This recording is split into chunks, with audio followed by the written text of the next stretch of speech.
la vida, para qué estamos aquí y sobre todo, por qué estamos aquí. ¿Dónde pertenecemos? ¿Qué hacemos aquí? ¿Por qué estamos aquí? Pero lo más importante, ¿para qué estamos aquí?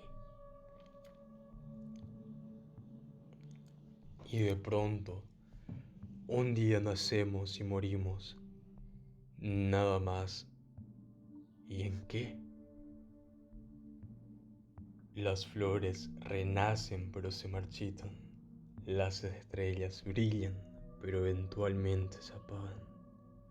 El sol, las galaxias, las estrellas y hasta el gran mismo universo no está excluido. Algún día también se destruirá.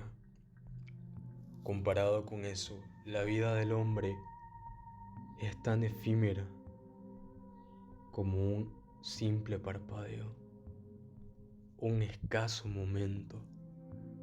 En ese escaso momento, las personas nacen, crecen, ríen, lloran, luchan, pelean, odian y aman a otros. Todo en un solo momento, todo en un solo abrir y cerrar de ojos, hasta que todos caemos en el sueño eterno llamado muerte. Desde el inicio de nuestra existencia, llega un día en el sentido de nuestra vida es un malestar constante en nuestra mente. Pero en esa misma mente está el sentido, la sociedad y todo aquello que nos rodea. Es una información transmitida de generación a otra. Ciclos irrepetibles de conocimientos suponen ser eternos, aunque para existir no se necesita tener conocimientos, simplemente existe o no se existe, y luego de existir, el sentido aparece por sí solo. Pero, ¿por qué? ¿Para qué? ¿Con qué motivo? Al final, todos seremos un recuerdo en la mente de alguien, un video, una foto, una historia. Cientos de miles de personas han estado aquí en la Tierra durante miles de años. ¿Con qué finalidad? ¿Acaso nuestra función es asegurarnos de que dejemos a alguien antes de marcharnos? ¿Para qué? ¿Para dejar a otros más y esos a otros? Eso hacemos hace miles de años y nada ha cambiado. Yo pienso que nadie existe a propósito, que nadie pertenece a algún lugar en especial. Estamos aquí al azar. Somos algo realmente irracional para este universo. No somos nada. Todo es absurdo. El universo simplemente existe y es indiferente a todas esas preguntas existenciales que tenemos en nuestras mentes. Todo esto surge al tratar de buscar un significado a un universo en el cual no lo tiene. Esa conciencia de que la vida humana no tiene trascendencia para el universo empieza a volverse notorio cuando nos damos cuenta que solo hemos estado tan solo una pequeñísima fracción de tiempo en el universo. El universo existe hace 13.700 billones de años, de los cuales los humanos apenas solo llevamos 300.000 años de existir, lo cual significa que la existencia humana presenta tan solo un 0.0002% de la existencia del universo. Somos una gota de agua en el mar para este mismo. pero no nada más en términos de tiempo, sino también de espacio. La Vía Láctea, un lugar donde recibimos actualmente, es apenas una de 2 billones de galaxias que hay. La vida humana es insignificante para el universo. Existe un relato de la mitología griega, el mito de Sísifo. En este relato, el rey Sísifo es castigado por Zeus y el castigo consiste en cargar una pesada roca hasta la cima de una montaña. Sin embargo, cuando él llega a la cima, la roca irremediablemente volverá a caer. Entonces Sísifo deberá regresar por la roca y volver a subir. La roca volverá a bajar y así por toda la eternidad.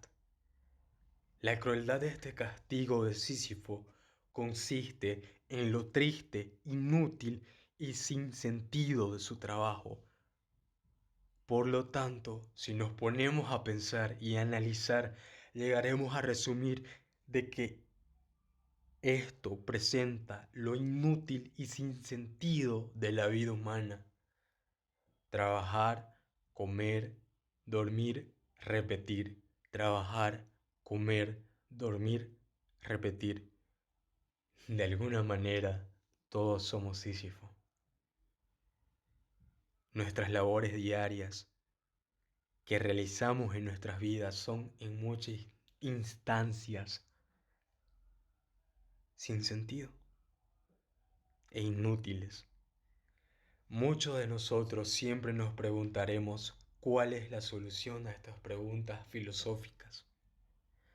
Algunos dirán el suicidio, otros ser felices, otros dirán es el amor, otros dirán Dios. Pero ¿realmente estas palabras son la solución a nuestras preguntas existenciales? Bueno, empecemos. El suicidio. Más que un problema filosófico verdaderamente serio, el suicidio, juzgar que la vida vale o no vale la pena, y responder a la cuestión fundamental de la filosofía, las demás, si el mundo tiene 3 dimensiones. Otros en categorías vienen, después son juegos. Primero hay que responder, y si es verdad como pretende Nietzsche, que un filósofo para ser estimable debe predicar con el ejemplo, si canta la importancia de esta respuesta, ya que procede del gesto definitivo. Estas son evidencias sensibles al corazón, en las que profundizan a ser las más claras al espíritu. Si me pregunto por qué juzgar que tal cuestión es tan apremiante que otra, respondo que es por las acciones que conllevan. Nunca he visto a nadie morir por el mayor argumento ontológico. Galileo, quien sostenía una verdad científica de la importancia a ella con la mayor facilidad del mundo en cuanto puso su vida de cierta forma, hizo bien. Esta verdad no vale la hoguera si la tierra gira en torno al sol o viceversa. Es profundamente indiferente a decir verdad. Es una cuestión. Por el contrario, veo que muchas personas mueren porque estiman que la vida no vale la pena. Paradójicamente, hacen que las maten por las ideas. Las ideas son ilusiones y les damos la razón para vivir, lo que se llama una razón para morir al mismo tiempo. Una excelente razón para morir. Considero, pues, el sentido de la vida es la más apremiante de las cuestiones, como darle la respuesta acerca de los problemas esenciales que el sentido, o que al menos entiendo, son los que conllevan el riesgo de morir o que multipliquen la pasión por vivir probablemente. Hay diversas formas de reaccionar a lo absurdo que es la vida, y una de ellas es el suicidio.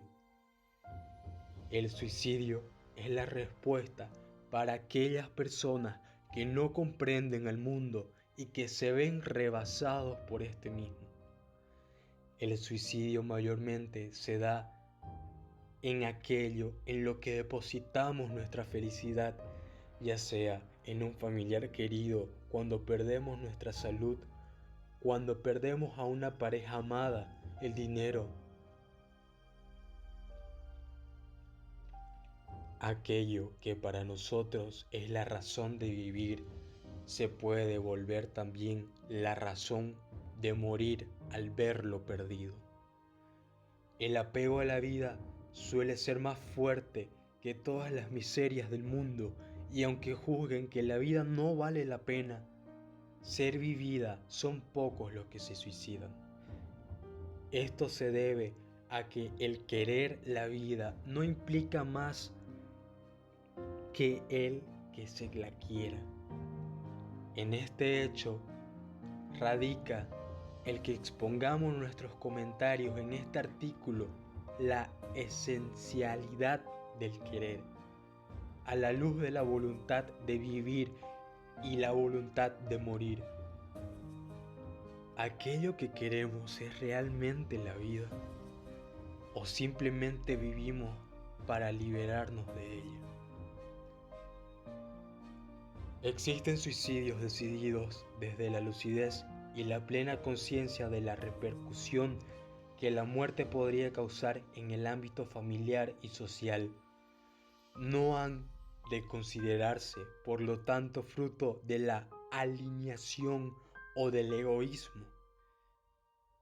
Tampoco implican una fuga de la vida, ya que no se ejecutan por cobardía, sino desde la serenidad y la sabiduría de quien la opta. Como dijo Séneca,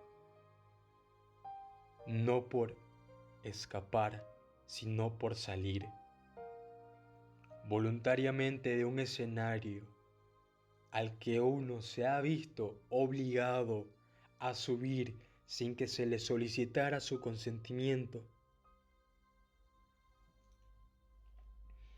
Semejantes suicidios se plantean desde la asunción de la responsabilidad propia, existencia y del compromiso con los demás, resultan coherentes con la historia de la vida de quien decide realizarlos y constituyen un acto de libertad, razón por la cual muchos se vuelven heroicos y ejemplares a los ojos de quienes comparten las mismas ideas. Entre ellos pueden incluirse la eutanasia. Y bueno, nos dicen que el suicidio es el mayor acto de cobardía, que el suicidio es erróneo, cuando es bastante obvio que no hay nada en el mundo para que cada hombre tenga un título más irrebatible que su propia vida y persona.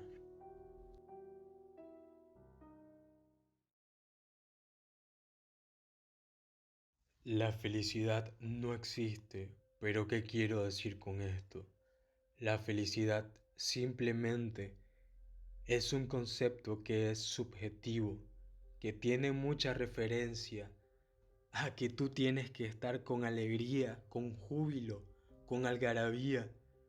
Todas estas cuestiones no son naturales y que ningún humano puede mantenerse en esta alegría todo el tiempo. Eso lo que hace es que nos brinde un nivel de frustración increíble. Cuando nosotros estamos empeñados en estar todo el tiempo en ese estado de alegría, de algarabía, de júbilo, nos vamos a frustrar. Indudablemente, más que la felicidad, lo que tenemos que hacer es abrazar cada momento de nuestra vida. Y eso es vivir plenos, con plenitud. Entonces, ¿qué tal si yo no estoy en júbilo y alegría y quiero llorar? Mi cabeza me va a decir que tienes que ser feliz, pero no es del todo así. Si yo simplemente entro en esa tristeza y la dejo fluir, me sentiré pleno. Ahí es. Aunque yo no esté triste o aunque yo esté triste y dejo de sentir esa tristeza, voy a sentirme pleno. Es decir, uno tendrá la capacidad en sí mismo de sentirse pleno, libre. Es otro nivel, ¿verdad? ¿No lo creen? Utópicamente la felicidad existe y se mide actualmente. Se llama bienestar subjetivo percibido y se mide en el mundo entero. Cada persona tiene distintas condiciones de bienestar de acuerdo a su calidad de vida, no nivel de vida. Nivel de vida es cuando tú tienes $1.000.000 en tu cuenta bancaria. Calidad de vida es si disfrutas lo que tienes. Nivel de vida es una posesión o algo, pero la calidad es una diferencia entre tu expectativa sobre determinadas variables, lo que decías de la vida y tu relación vivencial. Si la diferencia entre tu realidad vivencial y a lo que aspiras es muy alta, esto determina esta diferencia una baja calidad de vida. Existe un test llamado índice de calidad de vida. Calidad de vida es qué tan contento estás con tu realidad vivencial. Si vos estás tu realidad vivencial objetivamente, cuando vos lo analizás, pero vos querés tener esto de dinero, esto de éxito, esto de fama, esto de aquello, esto de lo otro, y la diferencia es muy alta. Esta diferencia te va a dar un grado de insatisfacción que determina calidad de vida baja. Hay algo que es la U de la felicidad. Esto se midió en el mundo entero. La U de la felicidad en términos generales. Las personas más felices son alrededor de los 20 años, porque a los 20 años tenés un futuro, tenés sueños, tenés un montón de cosas por construir y lograr. Después viene la realidad. Entre los 40 y 50 años de vida, las cuestiones se complicaron un poco más. Son muy malos resultados, pero hay una buena noticia después de todo esto. Empieza a ser mejor a partir de los 40-50 años para arriba. La U de la felicidad significa que el bienestar puede estar entre los 60 y 70 años de vida para arriba, porque sabe que llega el momento en el que valora lo que tenés, valorás más lo que tienes, valorás el tiempo presente, no quieres tener más, te alcanzan los pocos amigos que tenés, la expectativa de la vida es otra cosa y por lo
El amor.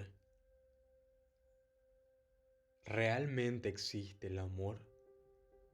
Es difícil definir una palabra que está tan sobrecargada y tan sobrevalorada, ya que cada uno de nosotros la interpretamos y la construimos de acuerdo a nuestro contexto social, a nuestras ideas, a nuestras experiencias, incluso a nuestra pasión. Desde el punto de la filosofía, se trata de explicar de la manera más objetiva posible. Y es por eso que se desvirtúa, tanto porque se cree que el amor es un medio para llegar a la reproducción. Y es así, que el capitalismo lo puede comercializar e infantilizar. Y sí, la verdad es que sí, pero nosotros vamos a ir más allá de todo eso y vamos a adentrarnos al concepto y ver qué hay detrás de él. ¿Es posible hoy en día que una relación dure tanto tiempo? Muchas personas, muchos dirán que para algunas personas mayores casadas por religión católica, el divorcio no es una opción. Otros dirán que serán por sus hijos, quizás sea por inercia. ¿Qué entendemos por amor? Las personas cuando se casan leen en su boda la epístole de Juan Pablo que escribió para la comunidad cristiana en el Cortilio, donde dice: el amor es sufrido, es benigno, el amor no tiene envidia, el amor no es jactancioso, no se envejece, no se envanece, no hace nada indebido, no busca lo suyo, no se irrita y no guarda rencor.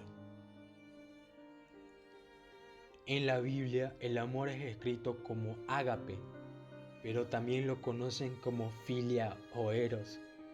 La diferencia es que el ágape significa caridad. Caridad en este contexto no tiene el mismo significado contemporáneo de lo que es, por ejemplo, regalar ropa, regalar dinero a gente pobre, sino más bien habla de una caridad hacia el prójimo, una caridad donde se tiene una compasión hacia otro ser. Entonces el ágape es lo que nos lleva a que dos personas se casen. En realidad no es el eros, esa atracción intensamente loca que existe de una persona hacia otra, no hacia cualquier persona, hacia una persona en particular. Pues sí, bueno, no. Pero, o sea, sí, lo es. Lo que pasa es que es más complicado de lo que parece. El ágape es para cualquier persona, mientras que el eros es para unos pocos.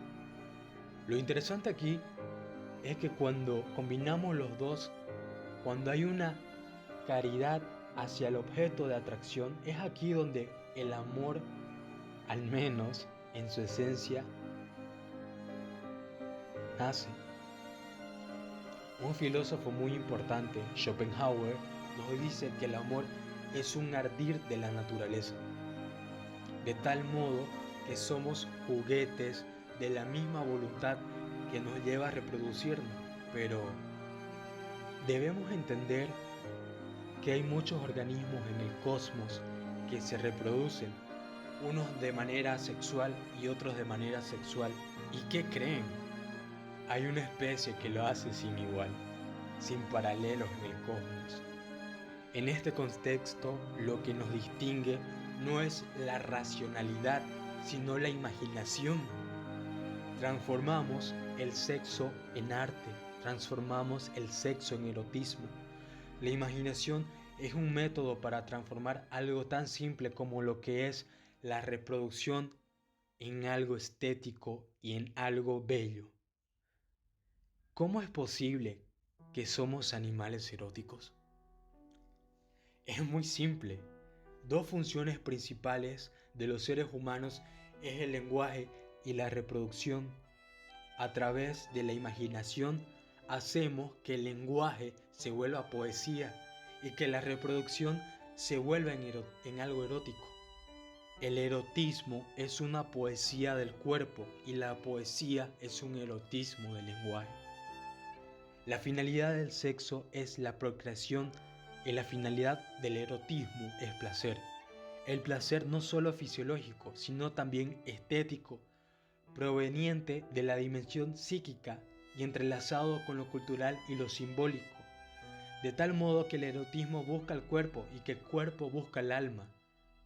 El erotismo ve al ser humano como un objeto y el amor lo ve como un sujeto.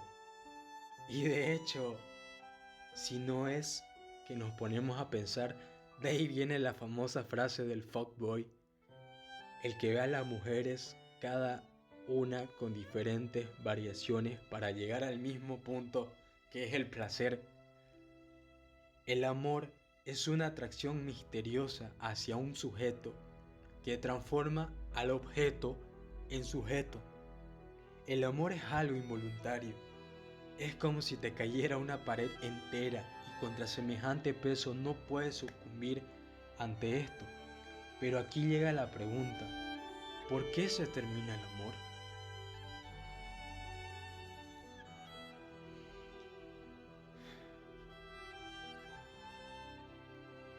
En economía hay algo que llamamos la paradoja del consumismo, y es que ¿qué pasa cuando el consumidor va al supermercado y le ofrecen dos tipos de cereales?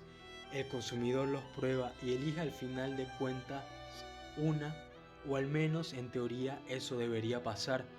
Pero ¿qué pasa si al día siguiente le traemos 15 pruebas diferentes de cereales? Y es que es tanta la presión psicológica de que va a tomar un cereal, de que va a llegar a casa, probablemente no le guste y piense que debió haber elegido otra opción.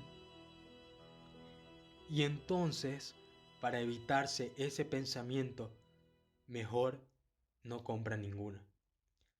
Es así como esta idea capitalista nos llega a ser tan buena como nos las plantean, o al menos digitalmente no lo es.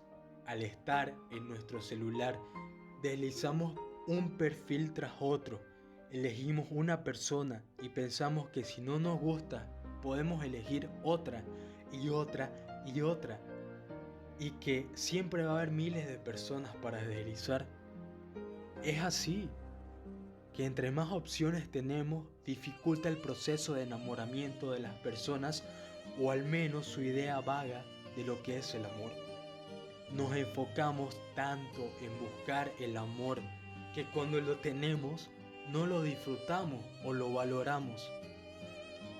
Nietzsche dijo, el amor es una amistad con momentos eróticos, y es así como podemos ver que personas que se conocieron puedan durar tantos años.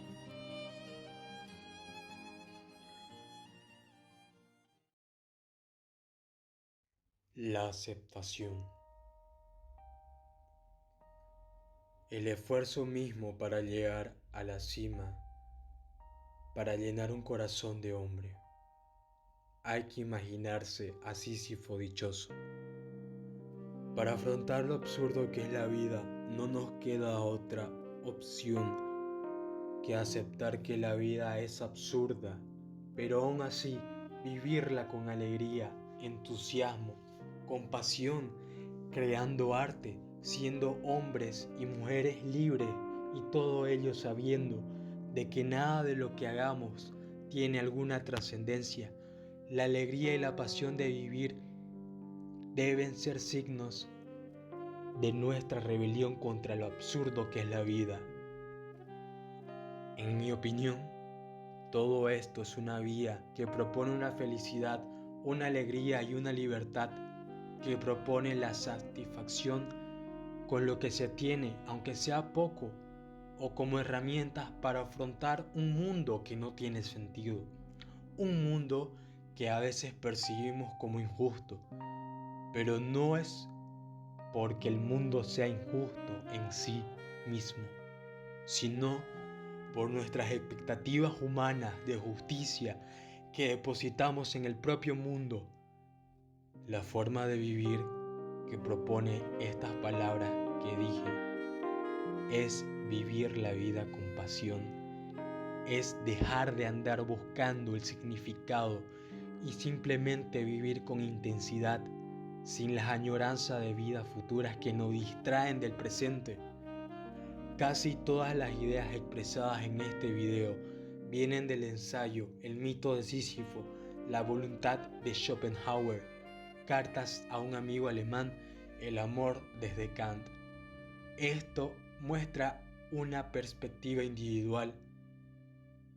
Sigo suponiendo que este mundo no tiene sentido superior, pero sé que hay algo en él que sí tiene sentido, y es el hombre ante su prójimo,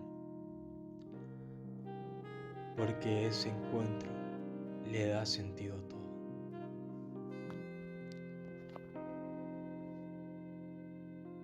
Me gustaría que en los comentarios dejes tu opinión al respecto y que puedas compartir tus ideas conmigo y la clase.